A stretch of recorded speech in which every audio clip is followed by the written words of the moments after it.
नमस्कार दोस्तों, आज हम बात करेंगे एक ऐसे मेंटल डिसऑर्डर के बारे में जिसके बारे में शायद ही आपने कभी सुना हो, जिसे हिस्टीरिया कहते हैं।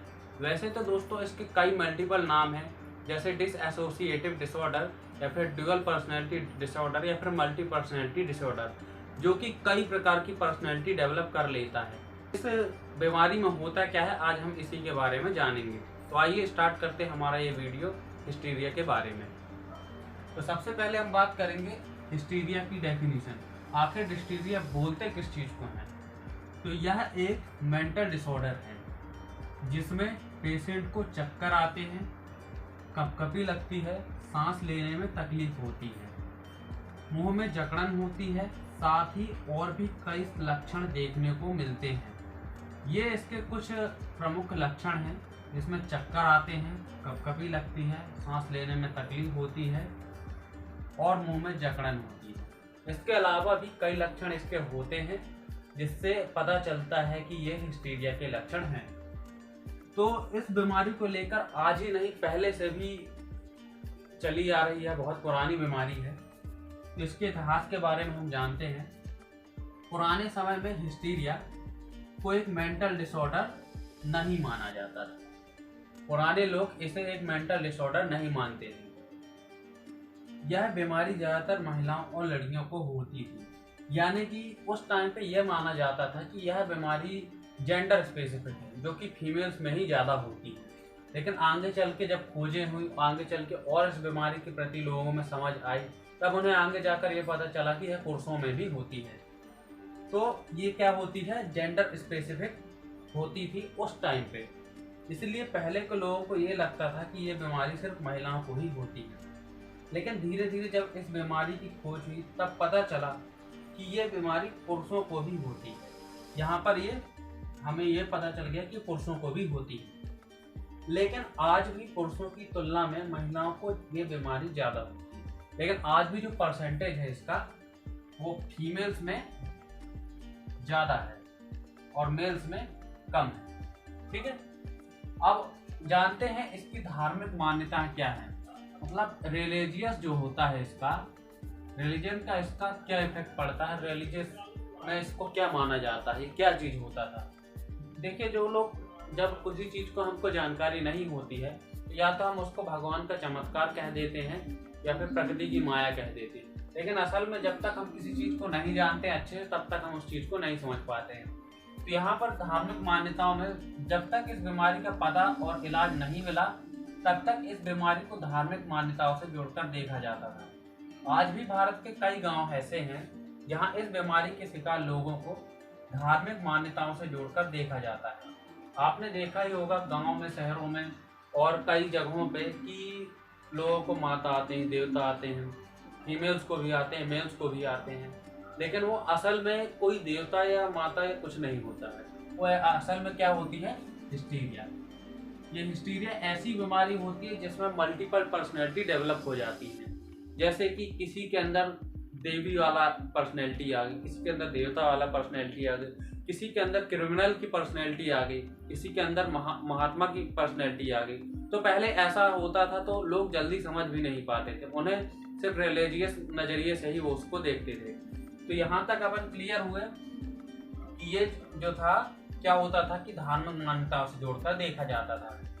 अब क्या होता था, जैसे किसी देवी देवता किसी महिला या पुरुष पर आ जाना, ये तो कॉमन चीज होती थी उस टाइम पे। बिहेवियर में बदलाव जैसी चीजें होती थी, जैसे सडन गुस्सा हो जाना, सडन हंसने लगना, सडन सर पटकने लगना, सडन जमीन पे गिर जाना, कुछ भी ये चीजें उस टाइम पे हो जाती थी। अक्सर हम ये मान लेते हैं कि ये सच में कोई धार्मिक चीज है जिसे हम इस बीमारी को बीमारी ना मानकर एक परंपरा मान लेते थे, जिससे यह बीमारी कभी ठीक ही नहीं होती थी। और उस टाइम पे क्या होता था, क्योंकि हमें ये पता नहीं होता था कि यह एक बीमारी है, ना कि कोई धार्मिक चीज़ है, तो हम क्या सोचते थे कि यह धार्मिक चीज़ है तो इसको हमको इलाज करवाने की ज़रूरत नहीं है।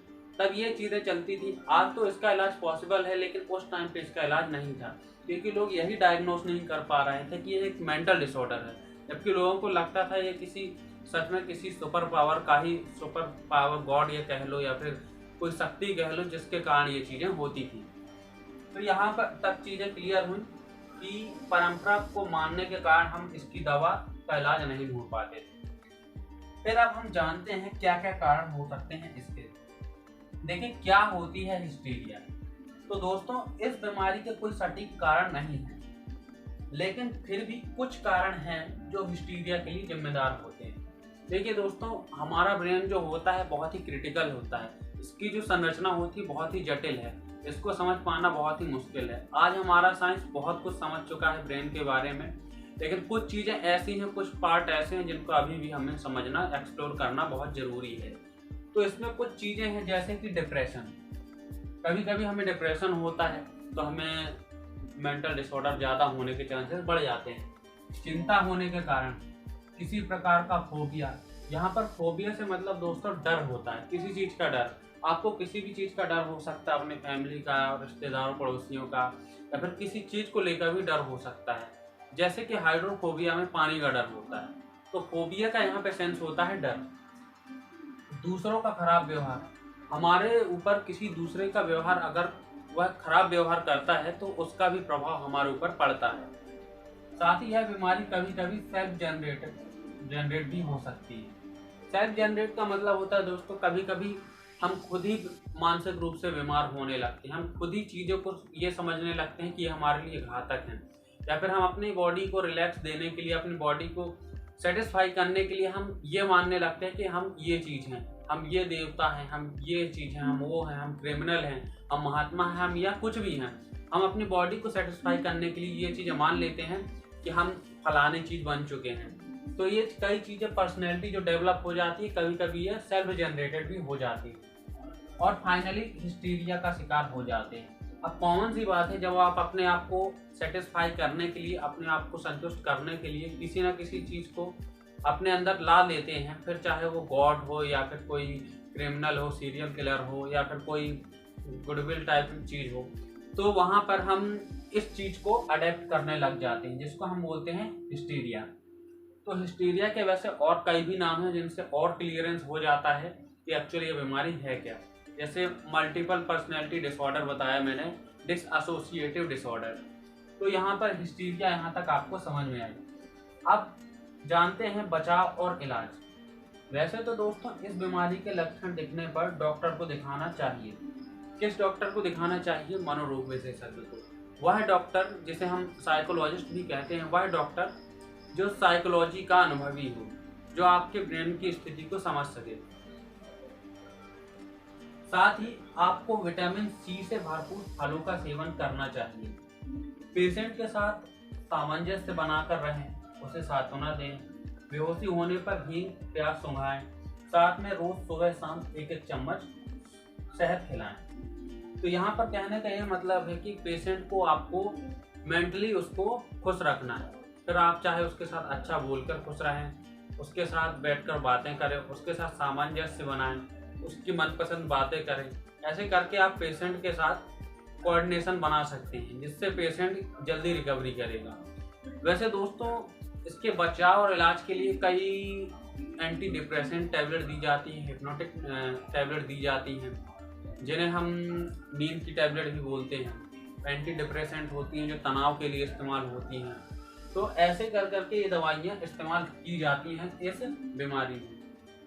वैसे आई होप आपको ये टॉपिक बहुत अच्छे से समझ में आया होगा, और अगर आपको डिटेल में इसके और लक्षण जानने हैं तो आगे मैं आपको लक्षण भी और डिटेल्स में बता देता हूँ। इससे आपको क्लियर हो जाएगा कि इस बीमारी में असल में लक्षण और क्या क्या हो सकते हैं। धन्यवाद।